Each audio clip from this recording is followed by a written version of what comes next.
Hello. Hello. Welcome to my YouTube channel. आप सभी का बहुत बहुत स्वागत है। आज हम बात करते हैं कि हम जितना भी खाना पीना खाते हैं और फिर देखते हैं कि उसका रिज़ल्ट क्या रहता है। यानी कि खाने में आजकल बहुत सी चीज़ें ऐसी है कि हमें न्यूट्रिशंस का जो डाइट प्लान होता है वगैरह वगैरह होता है वो समझ में नहीं आता है। काफ़ी लोग खाने से परेशान रहते हैं। कभी किसी को कोलेस्ट्रॉल की शिकायत रहती है, तो किसी को ब्लड शुगर की शिकायत रहती है, तो किसी को ब्लड प्रेशर की शिकायत रहती है। अगर हमें इन चीज़ों के बारे में बेसिक नॉलेज हो तो शायद हम इन चीज़ों से बच सकते हैं और इस प्रकार की होने वाली जो भी बीमारियां हैं उनसे बच सकते हैं। तो आज सबसे पहले हम बात करते हैं कि डाइजेस्टिव सिस्टम। हमारी बॉडी के अंदर कई सिस्टम्स हैं, हम जानते हैं। उन सब में से एक जो मेन मोस्ट इम्पोर्टेंट जो सिस्टम है, जिसको हमारी बॉडी का सेकंड जो ब्रेन है उसके नाम से जाना जाता है। यानी कि ब्रेन तो काम करना ही करना चाहिए, ब्रेन तो ज़रूरी है ही है हमारी बॉडी में, लेकिन इसके साथ साथ जो डाइजेस्टिव सिस्टम है इसका भी सही रहना बहुत ज़रूरी है।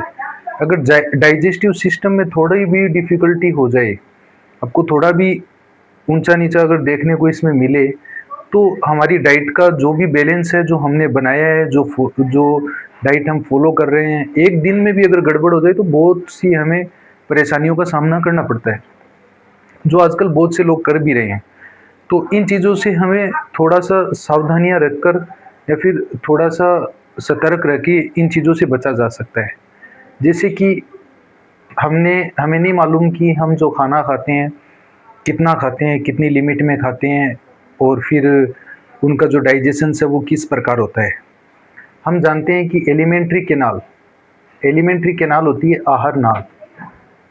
आहार नाल यानी कि एक ऐसी लंबी नाल है डाइजेस्टिव सिस्टम में, पूरे ही सिस्टम के अंदर, जो माउथ से तो स्टार्ट होती है। ये माउथ है, माउथ से स्टार्ट होकर और रेक्टम जो एनस है यहाँ तक ये फैली होती है। तो इन सब में मोस्टली कौन कौन से फंक्शंस होते हैं जिनकी वजह से हम जो खाना है वो मुंह में चबाने से लेकर और उसको एलिमिनेट करते हैं, बॉडी से बाहर करते हैं। इन सब की प्रोसेस में कौन कौन सी ऐसी प्रोसेस आती है जो हमें मालूम है। सबसे पहली जो प्रोसेस होती है वो होती है इंजेशन। यानी कि हम कोई भी भोजन का टुकड़ा मुंह में ले रहे हैं उसको बोलते हैं इंजेशन। यानी कि मुंह में अपन ने जो भी खाना खाया फिर उसको अच्छा सा चबाते हैं, चबाने के बाद उसको क्या करते हैं, निगलते हैं। उस प्रोसेस को बोलते हैं इंजेशन। इंजेशन जो होता है वो मोस्टली कहाँ से होता है, आपके माउथ और माउथ से गले तक होता है। माउथ और गले के अंदर जो कनेक्शंस होता है नॉर्मली वो कौन सा होता है कि हमारे अंदर एक फेरिंग्स होती है। क्या होती है? फेरिंग्स। और जो फेरिंग्स होती है ये तीन प्रकार की होती है। एक तो होती है नेजोफेरिंग्स, एक होती है ओरोफेरिंग्स और एक होती है लेरिंगोफेरिंग्स। तो जो डाइजेस्टिव सिस्टम होता है इसका पार्ट होता है ओरोफेरिंग्स। ओरोफेरिंग्स के माध्यम से होते हुए ये जो खाना है, जो भोजन का टुकड़ा है, जो हमने अच्छे तरीके से इसको चबाया है और वो चबाने के बाद बन जाता है बोलस। बोलस का मतलब होता है एक ऐसा गोला जिसके अंदर खाना अच्छे से मिक्स हो चुका है, यानी कि उसमें सलाइवा वगैरह, लार वगैरह इसमें अच्छे से मिक्स हो चुकी है, और उस